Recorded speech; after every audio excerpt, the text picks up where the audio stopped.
Olá, muito boa tarde, sejam muito bem-vindas. Quem veio aqui ao vivo, boa tarde, bom dia, boa noite para quem está vendo gravado. É um prazer estar aqui para dar essa aula aberta da palestra 2 do Petro, chamada Decisões e Testes, nesse projeto que visa oferecer sempre sábados às 4 da tarde uma aula aberta das palestras do Petro. Para quem não conhece o Pathwork é um caminho de autoconhecimento que ajuda o ser humano a se aproximar mais de Deus, o tanto quanto possível. Eu gosto dessa frase, que eu trabalhei um pouquinho ela para definir, porque o Pathwork nunca é exigente, assim, no sentido de você tem que chegar a tal nível, você tem que alcançar tal nível de evolução. Uma helper que eu tive por um tempo falava assim: o eu superior nosso, o Deus em nós, ele não é impaciente. Se não deu nessa vida, na outra continua. Fica tranquilo. Mas não muda o fato de que nós temos esse desejo, né? Nossa alma anseia pelo retorno a Deus. Pode ser a existência de Deus dentro de nós, para uns é mais fácil imaginar assim, para outros é mais fácil imaginar Deus fora. Mas ainda assim, o pastor vai falar que nós somos almas que nos separamos de Deus em algum momento e nosso destino é retornar a Ele. Então, o pastor é um caminho, é um conteúdo que visa nos ajudar nessa tarefa. Ele é baseado no conteúdo de 258 palestras canalizadas por Eva Pierracos entre 1957 e 1979, transmitindo os conhecimentos da entidade denominada de O Guia. Então a gente vai falar, o guia falou isso, o guia falou aquilo. E realizado esse caminho usando 5 ferramentas, que é a prece. Então dá para lembrar de que o Pathwork é um caminho de autoconhecimento que inclui a espiritualidade, a meditação como ferramenta de aprofundamento em si, a revisão diária, que é um exercício que a gente aprende a fazer, o estudo das palestras, que pode ser feito em encontros individuais ou em grupo, e aí alguém pode perguntar, mas dá para fazer sozinho? O guia fala que é muito difícil, porque o nosso ego vai criar armadilhas e as nossas resistências podem fazer com que a gente acredite estar mais avançado do que está.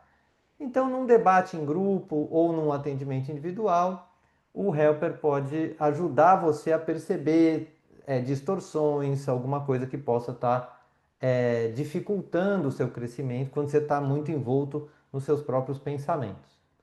E, acima de tudo, a vivência dos ensinamentos na vida prática. O Patrick não é um caminho teórico.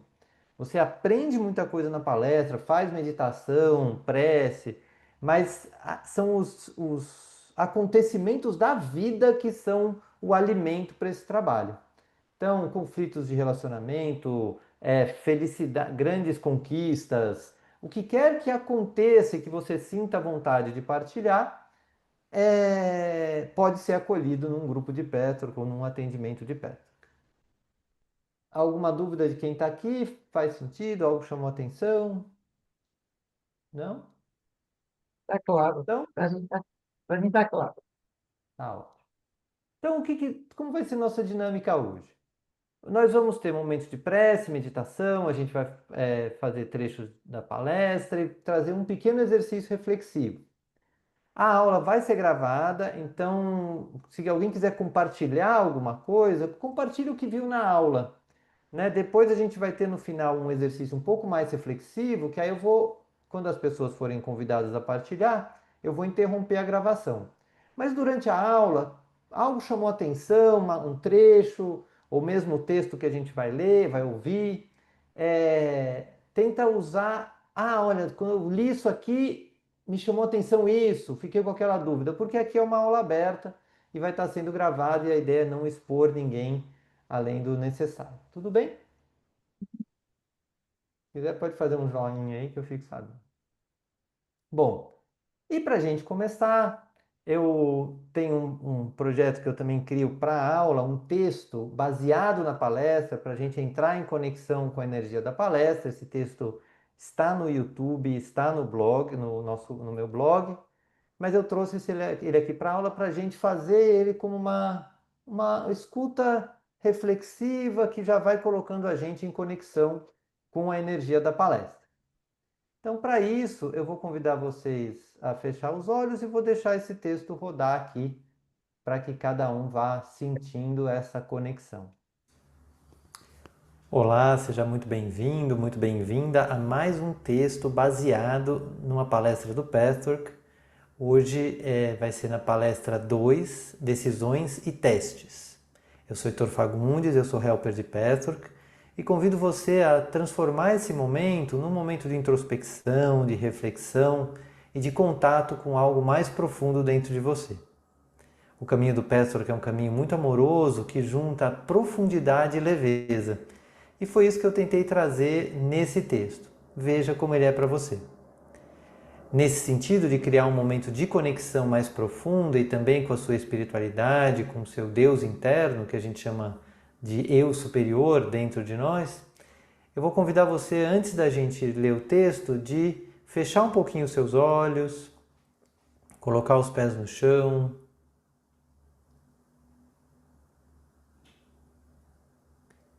e fazer uma prece com a intenção de fazer um alinhamento do que você vai ouvir com o seu eu superior, com o Deus em você.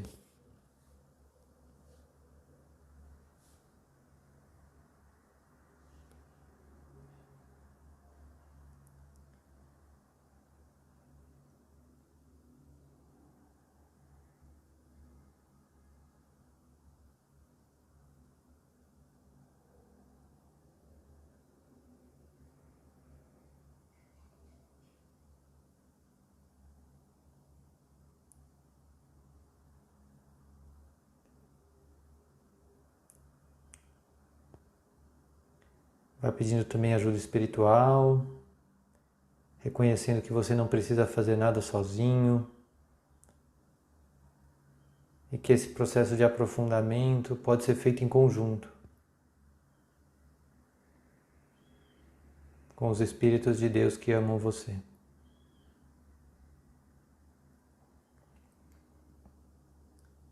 Quando o caminho se divide. Tem momentos na vida em que tudo parece se estreitar. De repente, aquela estrada larga em que vínhamos caminhando com conforto começa a afunilar. Então surge uma bifurcação, uma escolha a fazer, um sim ou um não, um vou ou fico, eu me movimento ou espero. Às vezes, essas decisões parecem pequenas, outras carregam um peso enorme. Mas quase sempre, lá no fundo, sentimos quando estamos diante de algo que importa. Algo que pode mudar a forma como nos relacionamos com a vida, com os outros e principalmente com nós mesmos. O curioso é que muitos de nós têm medo de decidir. Mesmo desejando o bem, mesmo querendo fazer o certo, nós nos pegamos paralisados. Como se houvesse uma escolha perfeita esperando por nós e qualquer erro nos afastasse de Deus. Não é bem assim. A vida não é uma prova com gabarito, é uma dança, um diálogo entre o nosso querer e o fluxo mais amplo do universo. Deus não nos testa com armadilhas, Ele nos oferece caminhos para que descobramos quem realmente somos. Quando evitamos escolher, também estamos escolhendo. Quando adiamos o confronto apenas muda de forma, mas não desaparece. E quando tentamos esperar um sinal, sem escutar o coração, perdemos o momento em que a verdade sussurra baixinho. A verdade é que decidir exige coragem. E coragem não significa ausência de medo, significa presença de intenção. Significa dizer: mesmo que eu ainda não tenha todas as certezas, eu me disponho a ver, a sentir, a responder. E aí algo se move. Muitas das situações difíceis que enfrentamos, doenças, perdas, frustrações, portas que se fecham, não são punições, são provas. E não no sentido escolar, mas como oportunidades. Convites para crescer, aprofundar, alinhar. Às vezes elas nos forçam a parar, outras vezes nos empurram com força, mas em todas elas há uma escolha interior a ser feita. Podemos olhar para o sofrimento e apenas resistir, ou podemos perguntar com sinceridade: o que isso está querendo me ensinar? Será que posso parar um pouco e olhar com a minha alma os prós e contras de cada opção? Se a dor está grande demais, isso não significa que falhamos. Significa que a alma está sendo chamada a se fortalecer, não pela força bruta, mas pela rendição consciente. Porque o que nos fortalece não é vencer a dor, mas permitir que ela nos transforme. E nos momentos em que parecer que Deus está distante, saiba, Ele está apenas quieto para que você descubra sua própria voz. É assim que aprendemos a navegar, na dúvida, na escolha, no tropeço e no recomeço.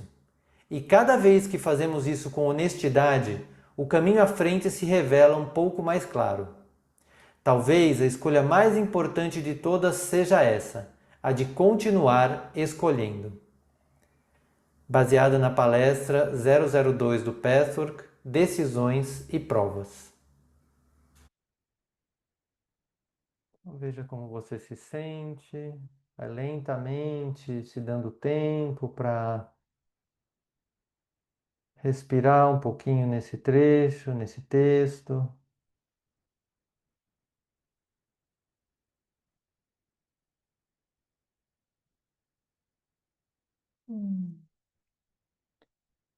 Todo mundo bem? Alguém quer comentar alguma coisa sobre essa experiência? Márcia, se você estiver falando, você precisa abrir o áudio.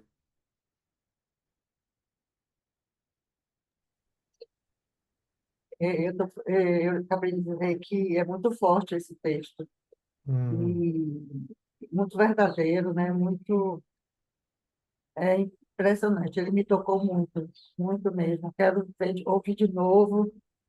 tá. é, Depois eu vou escutar de novo, mas me Tem tocou muito. alguma emoção que você queira revelar? Algo que ele te trouxe de. Deixa eu fazer o seguinte, Vou parar a gravação um minutinho, Uhum. só para você poder. Bom, então, seguindo as primeiras palavras do guia nessa palestra. Saudações. Trago-lhes as bênçãos de Deus. Meus queridos amigos, o amor de Deus penetra a criação inteira.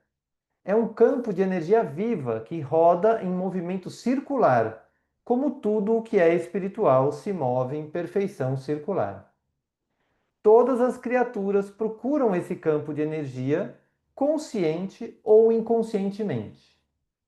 Então ele reforça uma coisa que o Petro vai falar muito sobre o nosso inconsciente também atua na direção da busca de Deus. Às vezes a gente fica falando que o inconsciente, foi meu inconsciente, eu entrei numa furada, dei um ato falho, foi meu inconsciente. Mas o inconsciente, ele também atua a nosso favor.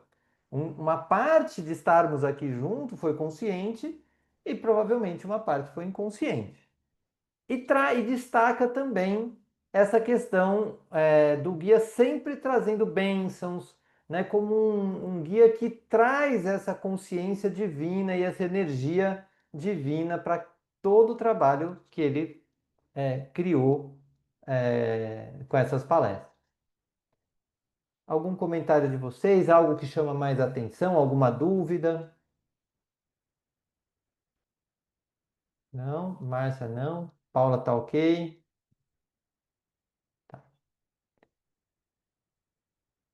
Então, seguindo.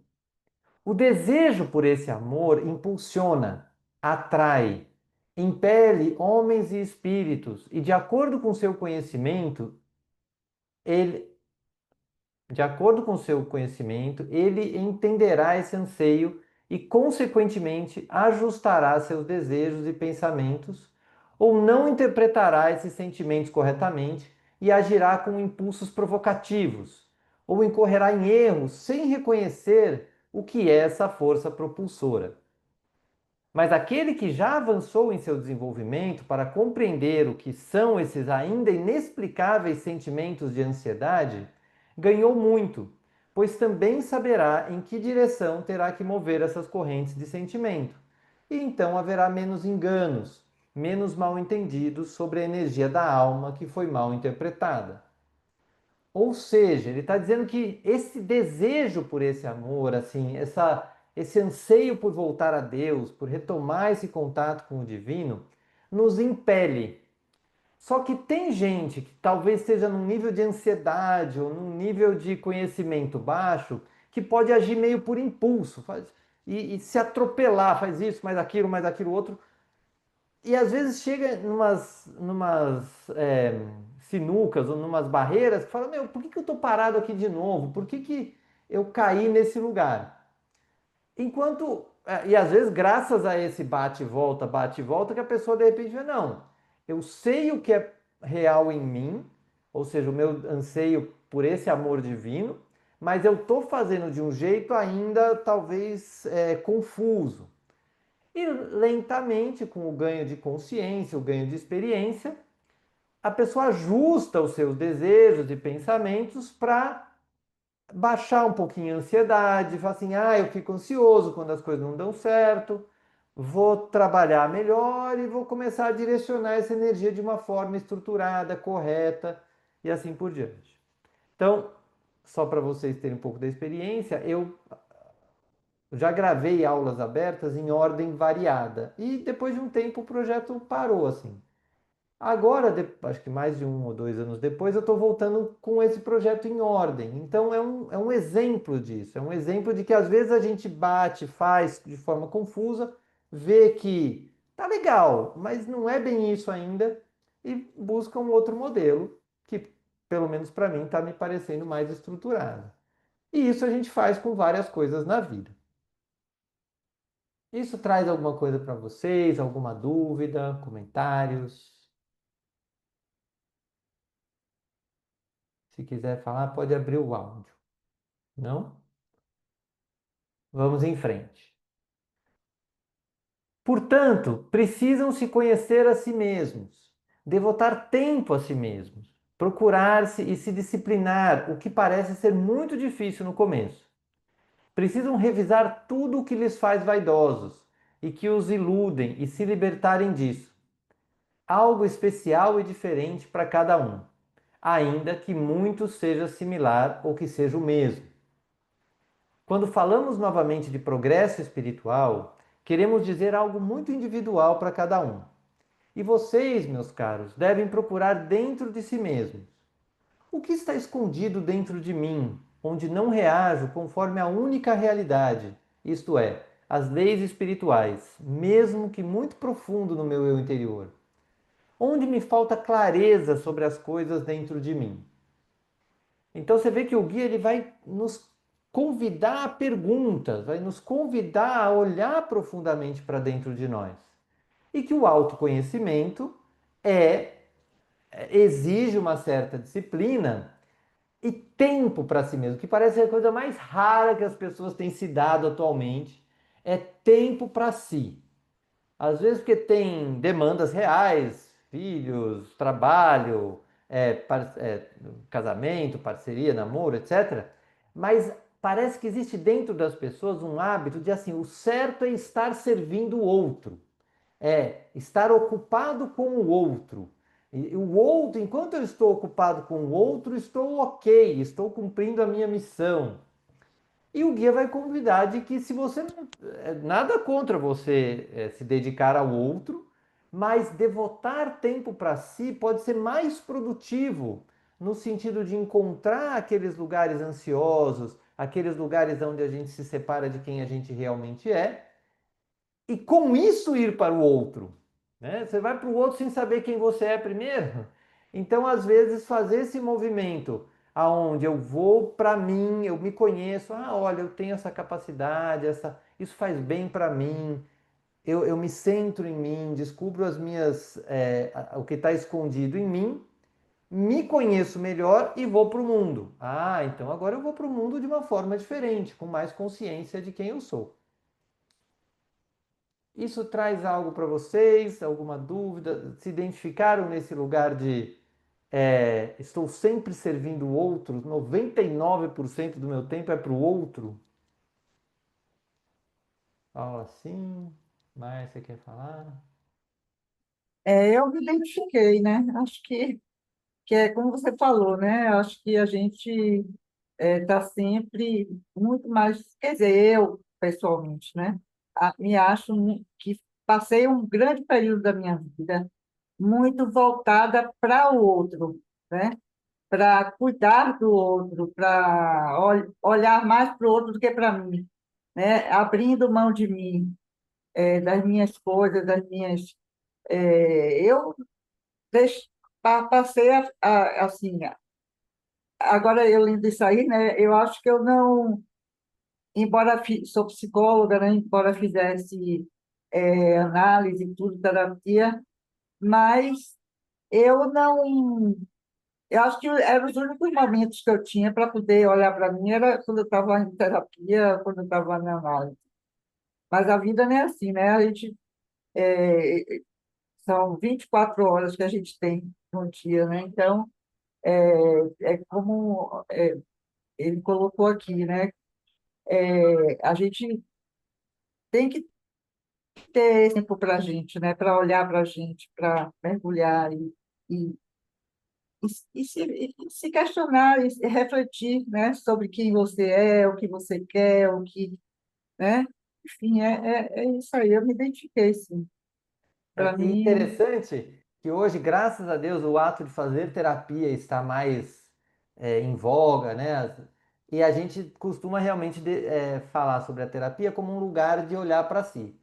O Pestor vai levar isso para mais longe ainda, porque ele vai falar não só de uma terapia para melhorar a vida, para ter relações melhores, para resolver problemas, mas um momento de perscrutar-se a si mesmo, como ele fala, de mergulhar em si, como uma forma de desenvolvimento espiritual. hum, Então, tem até algumas linhas espirituais que falam disso, né? De você se transformar internamente e tal, mas não de várias que eu já naveguei, o Petro traz isso como centro mesmo, como não uma exigência de se transformar, mas um tempo para se conhecer na luz e na sombra, e o Petro traz ferramentas para isso. Então, acaba sendo muito prático, muito palpável. Vou seguir. Algumas vezes o ser humano que dá o seu melhor tentando ser justo hesita em fazer algo que não agrade a Deus por medo de que seja uma decisão errada e assim não decide nada. Como tem medo de errar, não faz nada. Uma coisa é evitar tomar uma decisão, esconder tudo o que se relaciona com o assunto e afastar-se totalmente do problema. Mas é outra coisa tentar encontrar a verdade e, sabendo e querendo, decidir não resolver nada até estar preparado para tomar a decisão correta, depois de fazer mais esforços ainda. Então ele traz aqui duas visões da pessoa que não decide. Então, muitas vezes você percebe, faço, não faço, e fica, não faço, não faço. Ai, meu Deus, mas e se eu estiver rompendo uma lei espiritual? E se Deus não gostar, ou se fulano não gostar? E fica com medo e não decide. Então, isso é uma opção de não decidir. A outra opção de não decidir é falar assim, não está na hora ainda. Vou voltar a esse exemplo das aulas abertas. Quando eu senti que eu precisava interromper o primeiro projeto de aulas abertas, eu falei, eu tinha falado, verbalizado para mim mesmo, de que eu daria as 258 aulas. Mas não era a hora. Simplesmente não era a hora. Então, inspirado um pouco nesse trecho, não, o projeto está aí, uma hora vai estar tudo certo para ele acontecer. E agora estou retomando ele, quase 2 anos depois. Mas como eu falei, o eu superior não tem pressa. Tudo bem, desde que você tenha consciência de que você fez uma pausa, sabendo e querendo, mas reconhecendo não estar preparado ainda.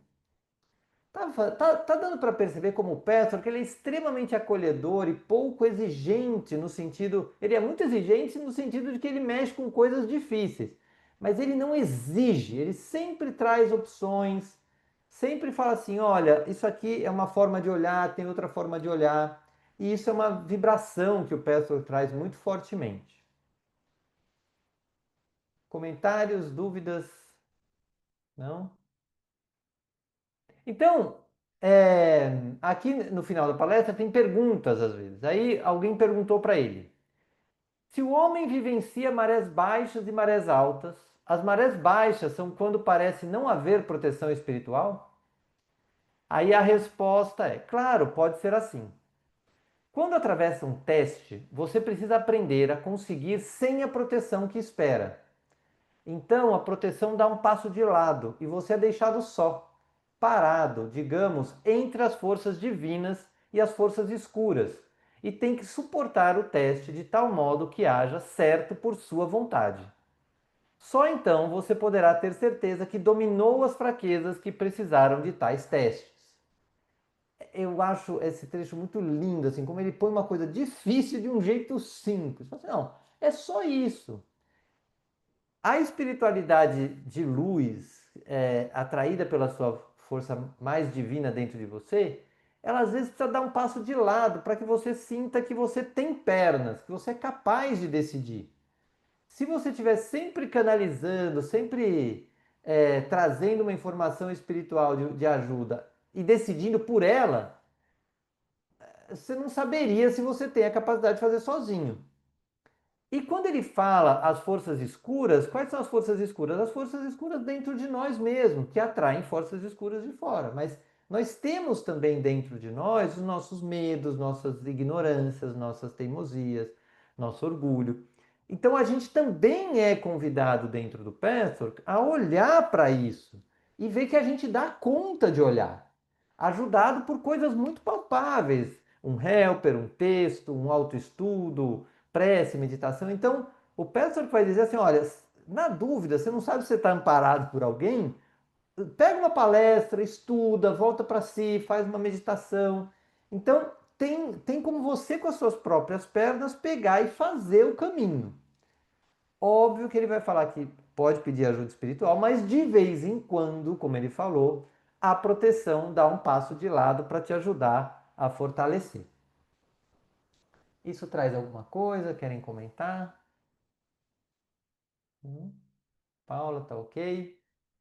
Então vamos em frente. Vamos fazer uma breve introdução da parte central do Petro, que eu puxei um pouquinho da palestra 14, para que pelo menos quem venha nessa aula aberta tenha uma visão de uma base do Petro, que é o seguinte. No Petro, nós temos, entre outros, três eus.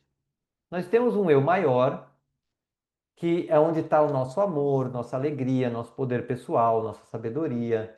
Então, todos nós aí que construímos uma casa, temos um trabalho, e que a gente se satisfaz, se realiza, que tem coisas boas, ruins, mas que a gente sente ali uma manifestação positiva, onde nós manifestamos algo positivo na vida, estamos manifestando o nosso eu maior. Mas nós também temos um eu menor, nossos medos, nossos orgulhos, nossa teimosia, e muitos sentimentos, muitas vezes infantis, que a gente não amadureceu. Não amadureceu por quê? Porque quando eles apareciam na infância, a gente aprendeu a mascará-los. E a gente às vezes mascara até um pedaço do eu superior também. Nossa alegria fala assim: ei, o que você está alegre aí? Não, não posso mostrar minha alegria. Então a gente acaba mascarando tanto um pedaço de eu superior quanto um pedaço de eu inferior, criando essa máscara ou eu idealizado. Quais são os pensamentos que mostram que a gente está no eu idealizado? Eu tenho que. Eu tenho que mostrar que sei, eu tenho que saber, eu tenho que ser perfeito, eu tenho que ser um bom pai, uma boa mãe, um bom irmão, um bom filho, um bom isso. Eu tenho que, é um tenho que tenso. Ou então eu não deveria me sentir assim. Ou eu já deveria ser melhor em tal coisa. Tudo isso tem uma idealização. E por que que isso é dado como máscara? Porque vem de fora. Normalmente as regras que a gente usa para dizer que tem que tal coisa, ou que não deveria sentir tal coisa, ou ser melhor em tal coisa, vem de fora. Por um bom tempo veio de fora. Depois a gente internaliza e começa a dizer de dentro mesmo. Mas cria esse lugar do tem que, da idealização que eu quero mostrar para o mundo. E a gente tem comportamentos na máscara, que é quando vai aparecer o meu eu inferior, aquele meu medo, aquele meu orgulho tal, às vezes a gente vai para agressividade para se defender, às vezes a gente se submete e às vezes a gente se retira ou racionaliza, então vai para o mental ou realmente sai da situação para não estar ali vendo, poxa, que situação desagradável essa, não estou me sentindo bem aqui. E isso significa, isso a gente, como eu falei, aprende a fazer lá na infância e repete. O guia fala, para a infância não tem problema nenhum fazer isso, você não é autossuficiente, então, não tem como mesmo, você precisa sobreviver. Mas manter estes comportamentos no adulto é prejudicial. Dúvidas, comentários, choros, lamentações? Então, o que a gente faz aqui no Petro? A gente pega situações aonde a vida faz o seguinte: de vez em quando acontece algo que fura essa máscara. A gente entra em contato com, nossa, olha meu medo de tal coisa. Olha o meu orgulho aí atuando. Isso não é gostoso de fazer, porque essa máscara, sempre que ela trinca, ela mostra uma coisa, uma ilusão, um lugar onde a gente estava idealizando, então, ou que a gente fazia mal para o outro sem perceber.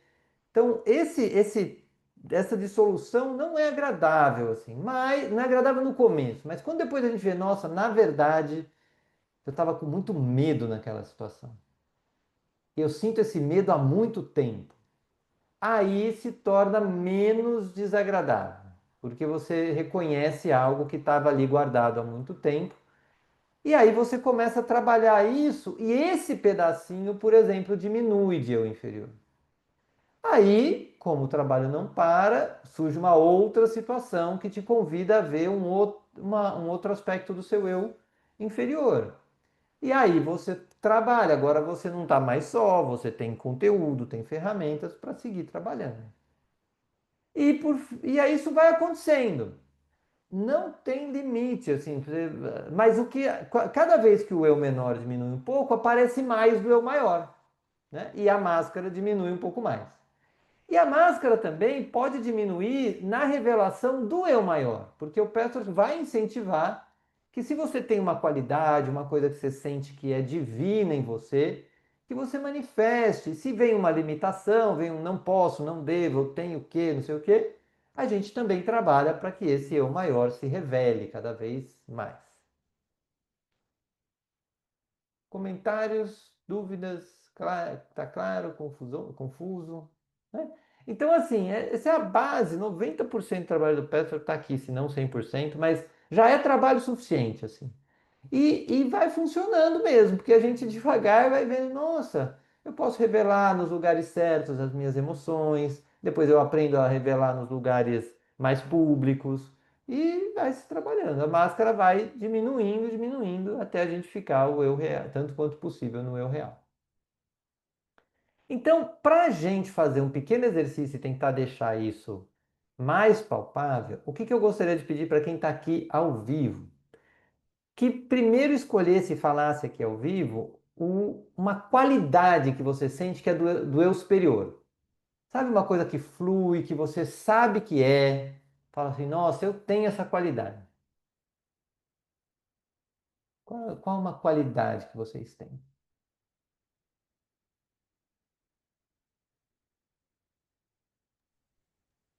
É para falar? Isso. Hum. Pode falar, Márcia. Eu acho que eu tenho uma qualidade e que as pessoas percebem muito e falam, né, que é assim, eu sou uma pessoa muito amorosa, Tá. né? Então você Eu tem a sua amorosidade como qualidade. amorosa. Aham. É engraçado que você ainda coloca as pessoas dizendo, né, que você tem. Mas eu sinto realmente que eu sou uma pessoa Ótimo. amorosa. Então, aí você É, acabou de dar um exemplo. Em vez de isso, você falar eu sou amorosa, como eu uma sou coisa assim, amorosa. eu vou falar que sou amorosa, que coisa feia. Não, deixa eu dizer que são as pessoas que falam. Máscara, É, total. Mas aham. existe dentro de você, você pelo menos está dizendo que reconhece a sua amorosidade, tá ótimo. E você, Paula, qual é uma qualidade sua? Eu me coloco no lugar do outro, eu entendo, né, a trajetória do outro, a história do outro. Acho que uma certa compaixão, compassiva. Compaixão? Tá, ok. Seria compaixão ou empatia? Ah, Empatia, né? não sei. Para você, Empatia, compaixão, acho que empatia, né? Você tem uma capacidade de sentir o que o outro está sentindo. também, mas não é muito isso. Por exemplo, eu entendo que determinadas atitudes são por conta da história. Então, mas o entendo normalmente nos leva a uma racionalização, que é sinal de máscara também, porque a gente precisa entender muita coisa. Ah, deixa eu entender o outro. O eu superior é uma coisa lá de dentro, que você se reconhece com uma qualidade. Ah, eu sou. Tipo, as pessoas podem nem ver, não sabem, mas você sabe que é. O que você sabe que é? Cuidadosa, caprichosa. Caprichosa, por exemplo. Caprichosa veio forte. Isso, percebe que os outros não precisam saber se você dizer que você é, não dizer que você é. Você sabe que é. Faz sentido? Sim. Pronto.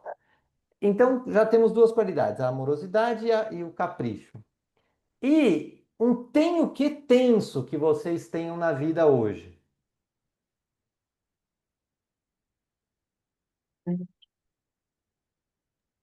Tenho que cuidar do meu corpo físico. Pronto. Eu tenho que cuidar do corpo. Saúde. E você, Márcia, qual que é o tenho que tenso?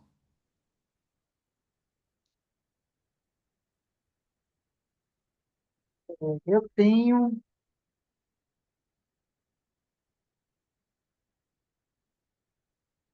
é, Que fica atazanando sua cabeça.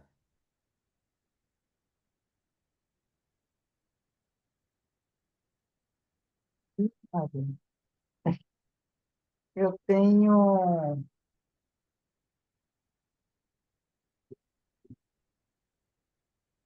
eu tenho que estar, é, eu tenho que ter uma vida social mais intensa. Pronto. Eu tenho que ter mais vida social. Beleza. Então agora a gente vai fazer um pequeno exercício. Quem está vendo gravado também anote aí o seu eu superior e o seu tenho que tenso. Eu vou convidar vocês a fechar um pouco seus olhos e primeiro se conectar com a energia do seu eu superior, no nosso caso aqui da sua amorosidade ou da pessoa caprichosa que você é. Só vivendo isso por alguns minutos, reconhecendo, saindo dessa máscara que diz que não pode ser, não posso dizer nada bom de mim, e dizendo eu sou sim, e sou. Pronto.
E mantendo os olhos fechados, coloque à sua frente esse tem o quê? Tenso. De forma que você possa observar ele. Como se você tirasse ele de dentro de você e colocasse à sua frente a uma certa distância. E a partir da sua qualidade que você escreveu, que você sabe que tem, veja se é possível agora observar esse tem o quê, a forma que ele tem, talvez o cheiro, o que ele gera em você, mas sem precisar mudá-lo. Nós também vamos ficar 2 minutos em silêncio observando esse tem o quê.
De olhos fechados ainda, agora vá pedindo ajuda espiritual e ajuda do seu eu superior para ver o que está por trás desse tem o que tenso. Talvez só uma frestinha se abra,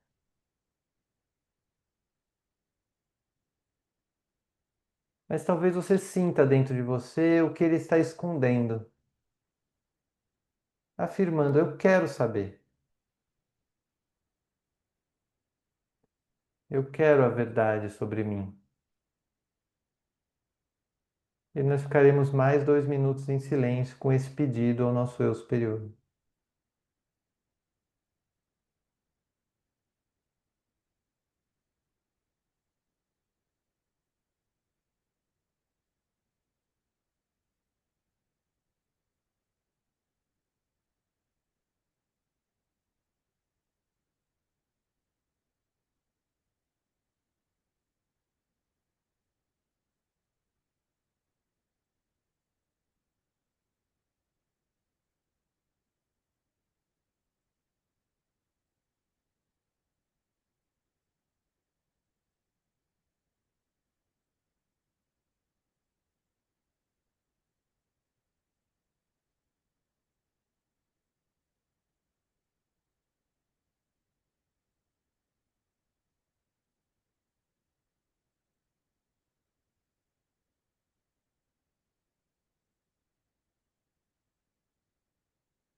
E aí vai mexendo os dedos das mãos, os dedos dos pés. Se você quiser, pode anotar o que essa experiência trouxe para você. E eu vou dar uma nova pausa aqui na gravação, caso vocês que estão aqui ao vivo queiram compartilhar algo desse exercício. Então, voltando aqui para a gravação, para a gente fazer o caminhar para o fechamento, eu gostaria de saber de quem está aqui qual o seu principal aprendizado nessa aula.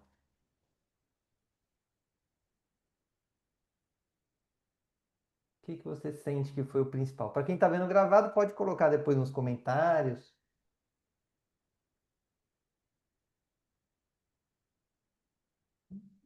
Vem alguma coisa? Se você fosse ver o que que ficou de mais importante.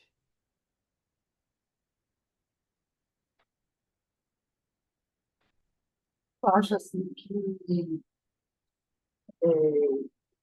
essa parada que a gente dá, né, para a gente refletir, né, e olhar para dentro, eu acho que esse é o grande aprendizado da pessoa, né? E hoje fica mais claro para mim, né? Eu estou começando a pensar em coisas, nessa questão do perdão mesmo, né? Eu sempre me via me exigindo isso, né?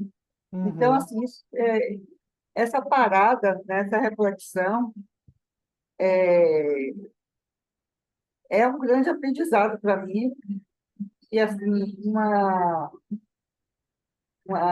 traz a mensagem de que a gente precisa fazer isso, sim, tá? É assim, para o nosso autoconhecimento, para o nosso crescimento, para o nosso bem-estar, né? Que eu falo assim, o perdão não me faz bem. Eu tenho que trabalhar isso, né? Para ter mais qualidade de vida, para ter mais bem-estar, para viver melhor, para dormir melhor, né? Eu tenho problema de insônia, né? Eu acho que são essas coisas que ficam me cutucando, entendeu? São coisas que estão lá, né? E que, por mais que eu tenha feito análise, terapia, papapá, que tenha trazido essas questões, mas parece que não foi bastante. Ainda tem coisa aí, ainda Ainda tem coisa. tem resíduo aí, e a gente tem que É, estar, entendeu? Tá trabalhando. Isso, para mim, é um grande aprendizado, assim, que hoje reforça, né, algo que eu já conhecia do objetivo do PRO. Então, reforça e eu acho muito legal isso. Eu tá gosto. joia. E para você, Paula?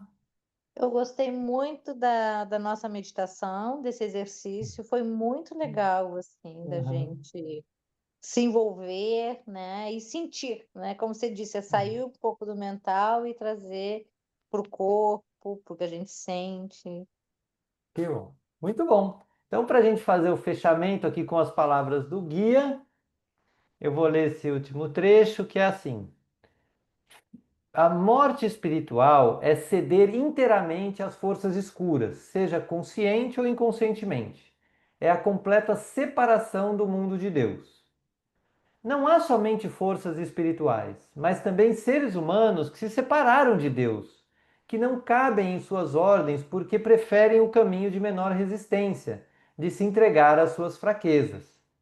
Assim, pertencem ao mundo dos mortos, e isso é morte espiritual, a qual, entretanto, não é eterna de maneira alguma.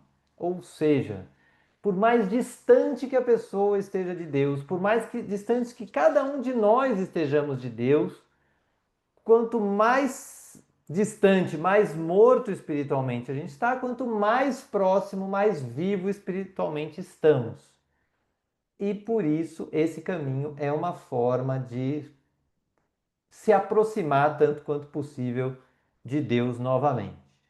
Tá bom? Então, com isso, eu vou encerrar aqui a gravação.